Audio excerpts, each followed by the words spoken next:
नमस्कार प्यारे बच्चों, सुप्रभातम। हरे कृष्णा हिंदी यूट्यूब चैनल में आपका स्वागत है। मेरे प्यारे बच्चों, कैसे हैं?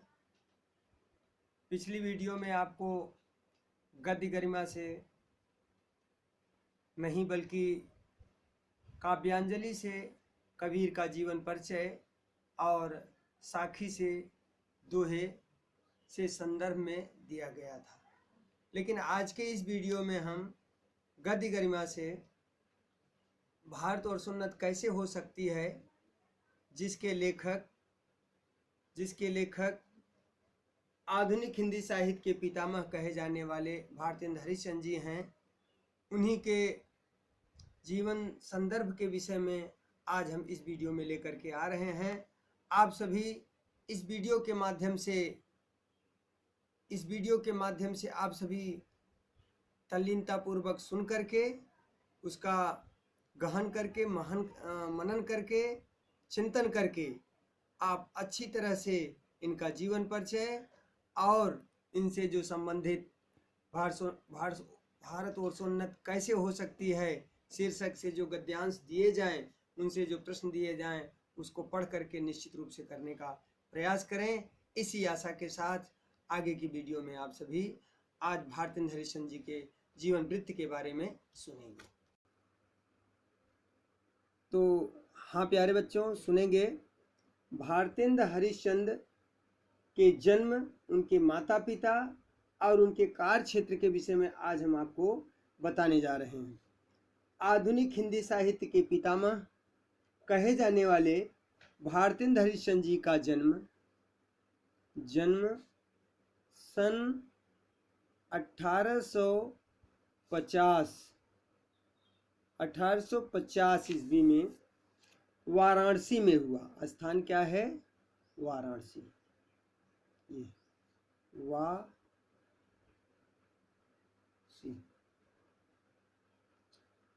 क्या कहा मैंने? आधुनिक हिंदी साहित्य के पितामह कहे जाने वाले भारतेंद्र हरिश्चंद्र जी का जन्म 1850 ईस्वी में वाराणसी में हुआ था। इनका मूल नाम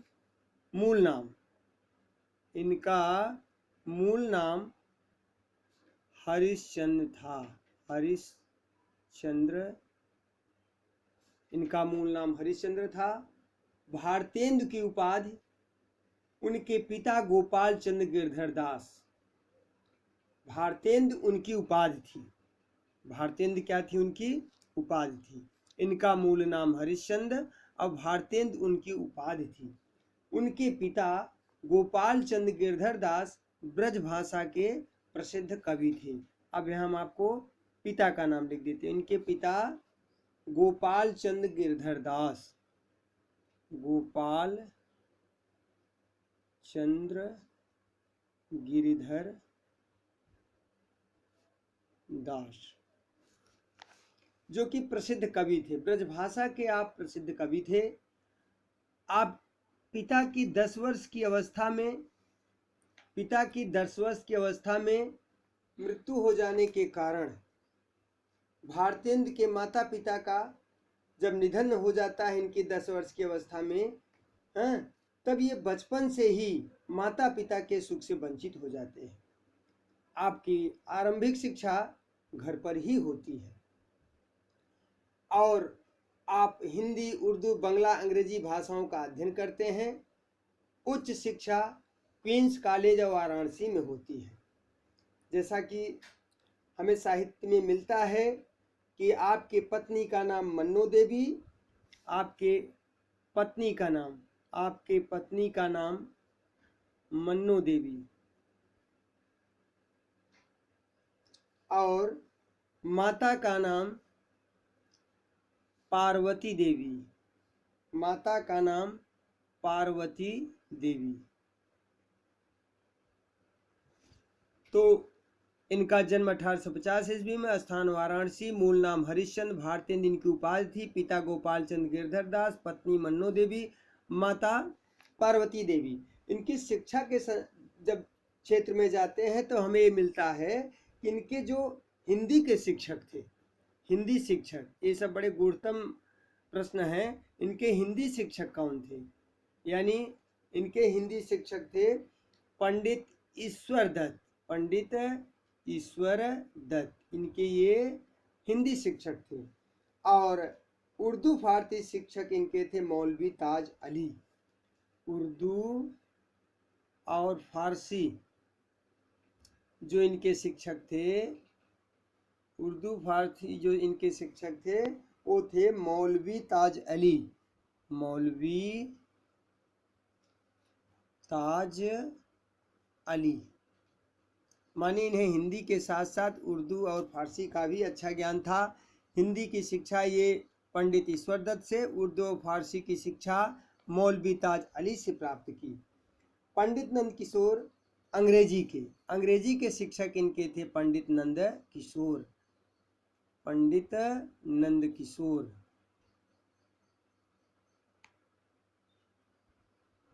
ये तो सितारे हिंद को अपना विद्या यानी आदर्श गुरु मानते थे। भारतेंद्र हरिश्चंद्र के आदर्श गुरु कौन थे? सितारे हिंद आदर्श गुरु यानी विद्या गुरु। कहते हैं सितारे हिंद को अपना विद्या अर्थात आदर्श गुरु मानते थे। विद्या गुरु माने आदर्श गुरु। आगे जाने के लिए, विद्या प्राप्त करने के लिए, राजा शिव प्रसाद सितारे हिंद जैसे ज्ञान प्राप्त करने के लिए इन्होंने उन्हें अपना आदर्श गुरु माना। सितारे हिंद को इन्होंने क्या माना? आदर्श गुरु। कहा जाता है 5 वर्ष की आयु में अपने पिता की इन्होंने एक पंक्ति भेंट की। उस पंक्ति को हम आपके सामने बोल रहे हैं, सुनिए गौर से। लेव बेवढ़ा ठाढ़े भये श्री अनिरुद्ध सुजान, बाणासुर के सैन्य को हनन लगे भगवान। भारतेंद्र जी को हिंदी के पुराण पुरुष कहे गए। भारतेंद्र जी हिंदी के पुराण पुरुष कहे गए। इन्हें आधुनिक हिंदी साहित्य का जन्मदाता, भारतीय नवोत्थान का प्रतीक कहा गया। ये देश सुधार के निमित्त प्रत्येक वर्ष यात्रा करते थे। और कहा जाता था कि ये 1880 में काशी के विद्वत समाज ने इन्हें जो है भारतेंद्र की उपाधि से सम्मानित किया। यानी काशी के विद्वत समाज ने इन्हें क्या कहा?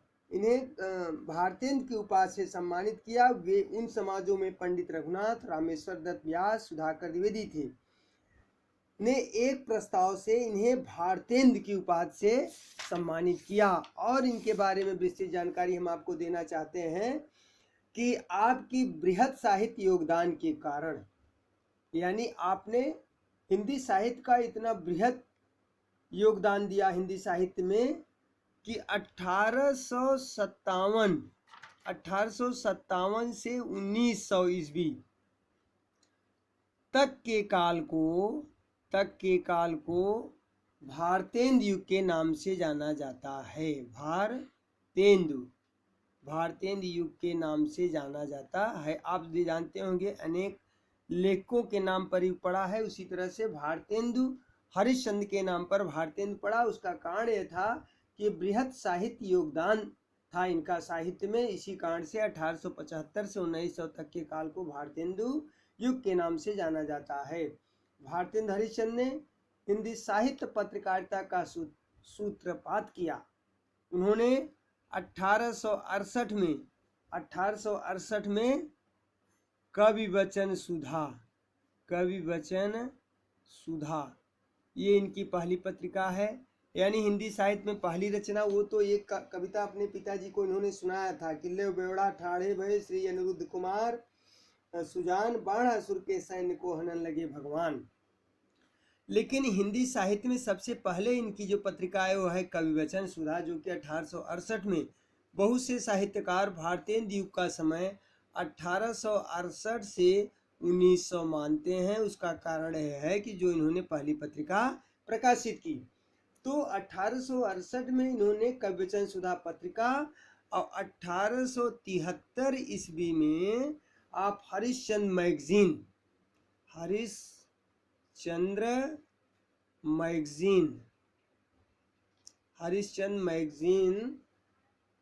तथा 1874 में क्या किया इन्होंने, बाला बोधिनी पत्रिका, बाला बोधिनी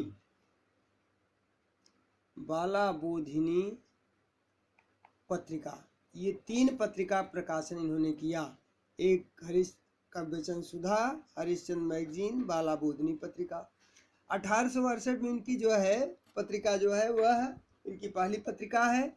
1873 में आपने हरिश्चंद्र मैगजीन पत्रिका, जो कि नागरिक प्रचारणी पत्रिका से नागरिक प्रचारणी सभा से आपकी पत्रिका प्रकाशित हुआ करती थी ये सब। इसके 8 अंक के बाद एक पत्रिका आपने हरिश्चंद्र चंद्रिका एक पत्रिका निकालते थे, हरिश्चंद्र चंद्रिका।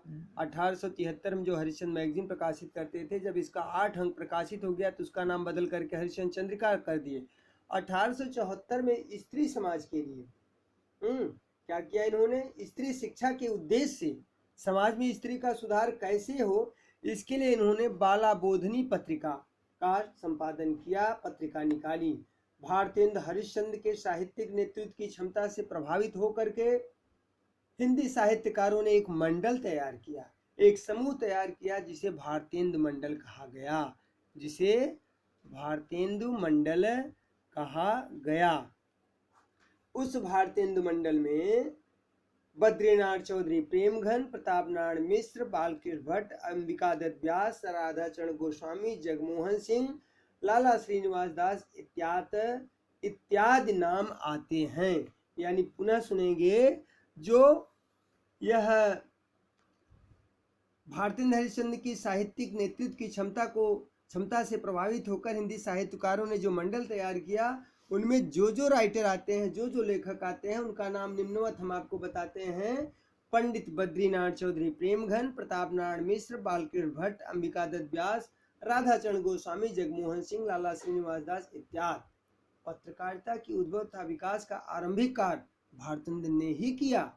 उन्होंने अपने 20 वर्षों के रचना काल में 175 पुस्तकों की रचना की है। इसी आधार पर आपके साहित्यिक विधा पर आपकी जो पकड़ है वह देखने को मिलती है कि आपने 175 जो पुस्तकें लिखी, वह सब 20 वर्षों में विभिन्न विधाओं में आपने अपनी पुस्तकें लिखा है। जो आपको हम निम्नलिखित विधाओं का उल्लेख करेंगे। आप एक नाटककार के रूप में सबसे ज्यादा जाने जाते हैं। आपकी जो विधा है पहली, जो अब आप जो है इनकी प्रमुख कृतियां, भारतेंद्र हरिश्चंद्र की प्रमुख कृतियां के बारे में सुनेंगे। वह है मधुमुकुल,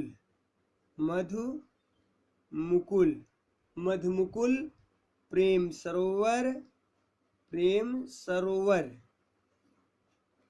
प्रेमाश्रु वर्णन, प्रेम माधुरी, प्रेम तरंग, प्रेम पचासा, प्रमोदिनी, विजयनी, कृष्णचरित सत्सई, श्रृंगार सत्सई।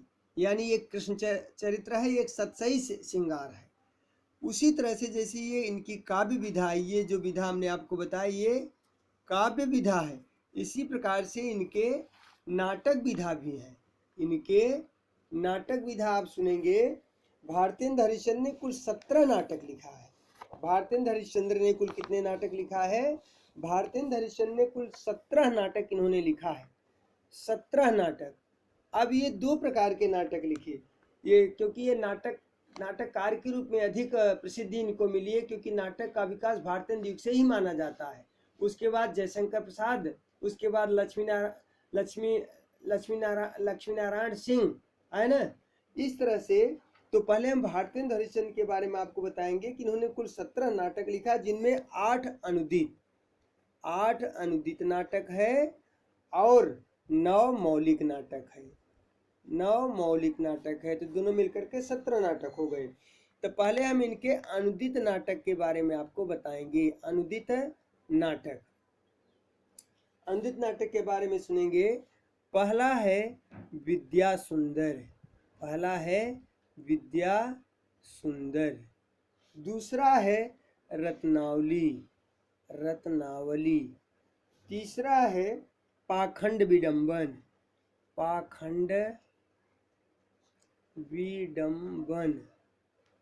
पाखंड विडंबन। चौथा है धनंजय विजय, धनंजय विजय। पांचवा है कर्पूर मंजरी, कर्पूर मंजरी। छठा है भारत जननी, भारत जननी। सातवां है मुद्रा राक्षस, मुद्रा राक्षस। आठवां है दुर्लभ बंधु, दुर्लभ बंधु। ये जो दुर्लभ बंधु है, यह दुर्लभ बंधु इंग्लिश में merchant of Venice William Shakespeare ने लिखा है। उसी का हिंदी अनुवाद जो है भारतेंद्र हरिश्चंद्र ने नाटक के रूप में दुर्लभ बंधु लिखा है। दुर्लभ बंधु कभी कोई पूछता है कि किस प्रकार की विधा है, तो नाटक विधा है, अनृत नाटक विधा। इंग्लिश में इसे विलियम शेक्सपियर ने द मर्चेंट ऑफ वेनिस नाम से लिखा जो 1880 में लिखे, और 1880 में इन्हें भारतेंद्र की उपाधि से सम्मानित किया गया था। 1880 में इन्हें भारतेंद्र की उपाधि से सम्मानित किया गया था।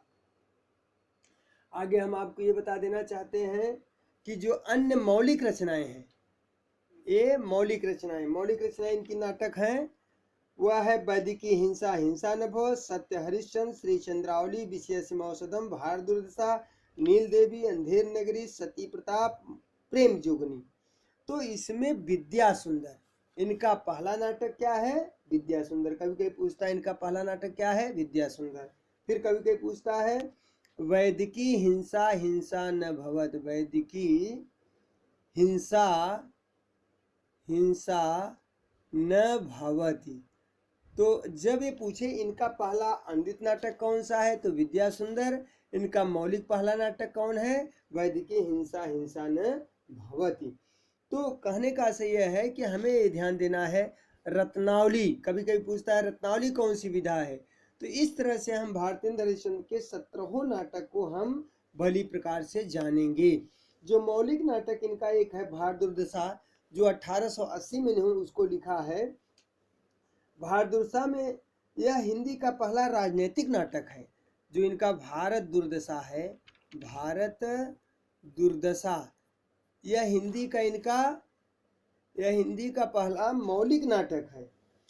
मौलिक नाटक है, लेकिन इसे हिंदी का मौलिक नाटक वैदिक हिंसा, हिंसा न भवत है, लेकिन हिंदी का पहला राजनीतिक नाटक इसमें जो है भारत की दुर्दशा के कारण और निवारण का प्रयास किया गया है। जो भारत दुर्दशा है, इसमें भारत के दुर्दशा के कारण निवारण का प्रयास किया गया है। इसमें सत्यानाशी, फौजदारी, चेचक, टिड्डी, लाही, कीड़े मकोड़े आदि पात्रों का प्रयोग किया गया है। इस प्रकार से इनके साहित्यिक कृतियों में आपके काव्य में बताया गया। उसके बाद नाटक में 17 नाटक बताया गया। इनका निबंध विधा है। उसके बाद निबंध विधा में आप जानेंगे वह है कश्मीर कुसुम, सुलोचना, परिहास वंचक, मदालसा, दिल्ली दरबार वर्णन, जिसमें दिल्ली दरबार वर्णन बहुत पूछा जाता है। उपन्यास है चंद्रप्रभा, पूर्ण प्रकाश। इतिहास है महाराष्ट्र देश का इतिहास, अग्रवालों की उत्पत्ति। यात्रा वृत्तांत है सरयू पार की यात्रा। कभी कभी यात्रा वृत्तांत पूछा जाता है। यात्रा वृत्तांत इनका है सरयू पार की यात्रा, सरयू पार की यात्रा। यह यात्रा इनकी पूछी जाती है। एक और है लखनऊ की यात्रा, लखनऊ की यात्रा। इनके 2 यात्रा वृत्त हैं, एक सरयू पार की यात्रा और एक लखनऊ की यात्रा। इनकी अंतिम जो विधा है जीवनी विधा। जीवनी विधा में सूरदास की जीवनी, जयदेव की जीवनी, महात्मा मोहम्मद की जीवनी, ऐसा इनके प्रमुख कृतियों में मिलता है। भारतेंद्र जी की गद्य शैली में जीवंतता है। उनके निबंध विवरण प्रधान तथा ऐतिहासिक तथ्यों से भरे हुए हैं। उनकी लोकोक्तियां तथा मुहावरे से परिपूर्ण भाषा में उर्दू फारसी शब्दों के प्रयोग कम मिलते हैं, जबकि उनकी भाषा में संस्कृत में तत्सम शब्दों का सार्थक प्रयोग मिला है। तो ये जो भारतेंद्र हरिश्चंद्र जी के विषय में आपको बताया गया है, इसे आप भली प्रकार से इसका अध्ययन करके इनका जीवन परिचय और साहित्यिक योगदान और प्रमुख कृतियां, यह जो है सुंदर लेख में लिखना है। उसके बाद इनका जो शीर्षक हम आपको आगे पढ़ाने जा रहे हैं, है ना, वह है भारत वर्षोन्नत कैसे हो सकती है। भारत वर्षोन्नति कैसे हो सकती है। जो इनके शीर्षक के बारे में आपको हम बताने जा रहे हैं कि भारत वर्षोन्नत कैसे हो सकती है, तो इनसे भी भारतेंद्र हरिश्चंद्र ने इस प्रस्तुत निबंध को, यह जो विधा है यह निबंध विधा है, भारतेंद्र हरिश्चंद्र ने प्रस्तुत निबंध को 1884 ईस्वी में, यह 1884 ईस्वी में लिखा था। तो प्रस्तुत निबंध भारत वर्षोन्नत कैसे हो सकती है में लेखक ने कुरीतियों अंधविश्वासों को त्याग कर अच्छी शिक्षा प्राप्त करने की प्रेरणा दी है। यहाँ भारतेंद्र जी का उद्देश्य है कि हम छोटी से छोटी वस्तुओं के लिए विदेशों पर निर्भर न रहें एवं उद्योगों को विकसित करके आत्मनिर्भर बन करके अपने भविष्य का निर्माण स्वयं करें। स्वदेशी अपनाएं और विदेशी को भगाएं। इनके विचारों से उनकी दूरदर्शिता का परिचय मिलता है। स्वदेशी अपनाएं और विदेशी भगाएं, इनके इन विचारों से उनकी दूरदर्शिता का परिचय मिलता है। यह निबंध दिसंबर सन 1884 ईस्वी में एक छोटे से जिले बलिया के ददरी मेले के अवसर पर आर्य देशोपकारी सभा में भाषण के उद्देश्य से लिखा गया था। उन्हीं उद्देश्य को, उनके इस भाषण को भारत वर्षोन्नत कैसे हो सकती है निबंध विधा में लिपिबद्ध किया गया है। आइए हम एक पैराग्राफ देखते हैं, एक पैराग्राफ पढ़ देते हैं, उसके बाद आप सुनेंगे, फिर बाद में आप इन्हीं पैराग्राफ को अच्छी तरह से पढ़ करके आप प्रश्नोत्तर को छाटेंगे। जरा ध्यान दें। आज बड़े आनंद का दिन है कि छोटे से नगर बलिया में हम इतने मनुष्यों को एक बड़े उत्साह से एक स्थान पर देखते हैं। इस अभागे आलसी देश में जो कुछ हो जाए वही बहुत है। हमारे हिंदुस्तानी लोग तो रेल की गाड़ी की भांत, यद्यप फर्स्ट क्लास सेकंड क्लास आदि गाड़ी बहुत सी अच्छी और बड़े बड़े मशहूल की स्टैंड में लगी है, पर बिना इंजन सब नहीं चल सकती। वैसे ही हिंदुस्तानी लोगों को कोई चलाने वाला हो तो क्या नहीं कर सकते। इनसे इतना कह दीजिए का चुप साध रहा बलवाना, फिर देखिए हनुमान जी को अपना ये बल कैसे याद आता है। जो बल कौन याद दिलावे, या हिंदुस्तानी राजे महाराजे, नवाब रईस या हाकिम राजे महाराजों को अपनी पूजा भोजन झूठी गप से छुट्टी नहीं। हाकिमों को कुछ तो सरकारी काम घिरे रहता है, कुछ बाल गोड़ दौड़ थिएटर में समय लगा, कुछ समय बचा तो क्या गरज है कि हम गरीब गंदे काले आदमियों से मिलकर अपना अनमोल समय खोएं। बस वही मसल रहा। एक इन्होंने मसल कहा, तुम्हें गैरों से कब फुर्सत, हम अपने गम से कब खाली, चलो बस हो चुका, मिला न हम खाली न तुम खाली। तो मेरे प्यारे बच्चों, ये जो पहला पैराग्राफ आपको बताया गया, इसी तरह से आप सभी पैराग्राफ को आप अच्छी तरह से पढ़ेंगे, पढ़ करके उसका अर्थ समझने का प्रयास करेंगे।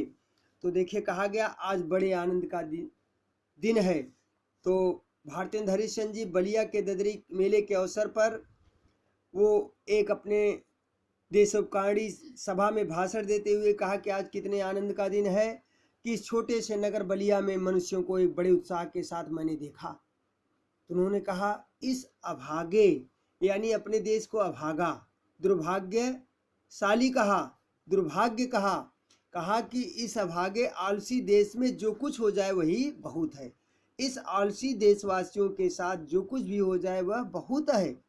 उन्होंने अपने देशवासियों को, हिंदुस्तानियों को रेल की गाड़ी की भांत, रेल की गाड़ी की संज्ञा दिया है। उन्होंने अपने हिंदुस्तानियों के रेल के डिब्बे की भांत कहा है।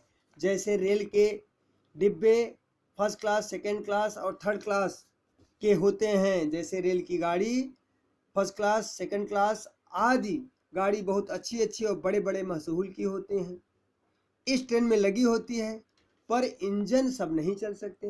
वैसे हमारे हिंदुस्तान में भी प्रथम श्रेणी, द्वितीय श्रेणी और तृतीय श्रेणी के लोग होते हैं, लेकिन जब तक उन्हें जगाया नहीं जा सकता, जब तक उन्हें कोई उत्साहित नहीं करता, जब तक उन्हें आगे ले चलने के लिए कोई नेता नहीं होता, जब तक उन्हें आगे ले जाने के लिए कोई प्रेरित करने वाला नहीं होता, तो वे तब तक वो आलस्य से भरे होते हैं। वैसे ही जैसे इन ट्रेनों में विभिन्न प्रकार के बोगियां डिब्बे लगे रहते हैं लेकिन बिना इंजन के वे प्लेटफार्म पर ही रहते हैं, वैसे हिंदुस्तानी लोगों के कोई चलाने वाला हो तो वो क्या नहीं कर सकते। अगर इनसे इतना ही कह दिया जाए, का चुप साध रहा बलवाना। अगर उन्हें जैसे हनुमान जी को जामवंत ने याद दिलाया तो उन्होंने देखे समुद्र लाग करके सीता जी का पता लगा लिया, वैसे ही हनुमान जी को अगर अपना बल कैसे याद आता है, सो बल कौन याद दिलाए। उसी तरह से हिंदुस्तानी राजे महाराजे नवाब रईस या हाकिम राजे महाराजे को अपनी पूजा, यानी उसी तरह से इन हिंदुस्तानी राजे महाराजे को उनकी शक्ति का याद कौन दिलाए। वे तो अपने पूजा पाठ भोजन झूठी गप से छुट्टी नहीं पाते। हाकिमों को कुछ तो सरकारी काम घेरे रहते हैं, कुछ बाल गुड़धौड़ थिएटर में ही अपना समय बिताते हैं, कुछ समय बचा तो वो क्या गरज की जो हम गरीब गंदे काले आदमियों से मिलकर अपना समय अमूल्य समय खोएं। वे हम भारतवासियों को गंदे समझ करके हमेशा छोड़े रहते हैं। ये अंग्रेजों के बारे में बताया जा रहा है, यानी ऐसा बताया गया, उन्होंने बताया कि हमारे हिंदुस्तानी तो इतने आलसी हैं कि वे हाथ पर हाथ धर करके बैठे रहते हैं। वहीं इंग्लैंड में अमेरिका में कोचवान भी जब वह अपने कोच से अपने इक्के से अपने तांगे से अपने गाड़ी से सवारी को उतारता है तो दराज से अखबार निकाल करके यानी समाचार पत्र निकाल करके पढ़ता है। लेकिन हमारे हिंदुस्तान के जो कोचवान गाड़ीवान हैं, वे जब खाली होते हैं अपने सवारी उतार करके तो वे बीड़ी सिगरेट सुलगा करके पीते हैं, उन्हें अपने देश के बारे में कोई चिंता नहीं रहती है। तो मेरे प्यारे बच्चों, ये जो मैंने आपको पैराग्राफ बताया उसमें आपको ये बता देना चाहेंगे कि इस अभागे आलसी देश में जो पैराग्राफ हम आपको दिखा दे रहे हैं, यही पैराग्राफ से आपको प्रश्न ढूंढना है। उपयुक्त गद्यांश के पाठ और लेखक का नाम बताइए, इसमें प्रश्न बन करके आता है और इसी में कुछ रेखांकित अंश दे दिया जाता है, जैसे यहीं से रेखांकित कर दिया गया। रेखांकित अंश की व्याख्या कीजिए। और यह प्रश्न बन सकता है, लेखक ने देश के लोगों को किसकी संज्ञा दी है? रेल की गाड़ी की संज्ञा दी है। हिंदुस्तान लोगों को क्या कहा उन्होंने, यानी इनमें कहा गया कि बिना इंजन सब चल नहीं सकते, वैसे तो हिंदुस्तानी लोगों को कोई चलाने वाला हो तो क्या नहीं कर सकता। इसमें प्रश्न बन रहा है कि लेखक ने देश के लोगों को किसकी संज्ञा दी है? रेल की गाड़ी की संज्ञा दी है। का चुप साध रहा बलवाना, इस लोकोक्ति के माध्यम से लेखक किस बात को स्पष्ट करना चाहता है? प्रस्तुत गद्यांश का आशय अपने शब्दों में लिखिए। तो आप ये 2 3 4 5 प्रश्न जो दिए गए हैं उसको भली प्रकार से पढ़ेंगे। और एक प्रश्न जो इसमें हमने आपको दिया, का चुप साध रहा बलवाना, क्या दिया? का चुप साध रहा बलवाना, इसका आशय स्पष्ट कीजिए। तो सुनेंगे, लेखक ने कहा कि का चुप साध रहा बलवाना लोकोक्ति के माध्यम से लेखक यह स्पष्ट करना चाहता है कि देश के लोग हनुमान जी की तरह हैं। जामवंत ने जिस प्रकार हनुमान जी को उनकी शक्ति का स्मरण कराया और वे समुद्र लाग गए, उसी प्रकार भारत के लोगों को प्रेरणादायी सफल नेतृत्व की आवश्यकता है। वे भी इसी तरह से अपने सामर्थ्य से आगे बढ़ करके भी काम कर सकते हैं। तो ऐसे ही आपको नीचे ये जो पैराग्राफ दिखाया जा रहा है इसको भी पढ़ करके इनमें से पैराग्राफ आपको छांटना है। 2 3 पैराग्राफ हम आपको दे देंगे प्रश्न बना करके, उसको छांटना रहेगा। और यह पैराग्राफ और यह जीवन परिचय जो आपको पढ़ाया गया, इसे भली प्रकार से आप पढ़ें और सुंदर लेख में लिखें। और 3 पैराग्राफ का आप अभ्यास कार्य करेंगे, जो कि हाई स्कूल में गद्य में भी आता था कि शीर्षक का नाम और लेखक का नाम, रेखांकित अंश का व्याख्या और 3 प्रश्न बन के नीचे कुल 5 प्रश्न आते थे। उसी प्रकार से इसमें प्रश्न बन करके लिखा जाएगा। तो मेरे प्यारे भैयाओं, आप सभी भारतेंद्र हरिश्चंद्र जी का जीवन परिचय, साहित्यिक परिचय, रचनाएं और उनकी यह जो भारतवर्षोन्नत कैसे हो सकती है, इस निबंध विधा को भली प्रकार से पूरा पढ़ें। और कोई भी समस्या हो, कोई भी दिक्कत हो तो आप इस YouTube के माध्यम से, व्हाट्सएप के माध्यम से या सीधे वार्तालाप के माध्यम से आप मुझे वार्तालाप से संबंधित बात करके प्रश्नों को आप पूछ सकते हैं और समझ सकते हैं। इसी आशा के साथ इस वीडियो में अगर आपको अच्छा लगा हो तो आप इस वीडियो को लाइक करना और सब्सक्राइब करना न भूलें।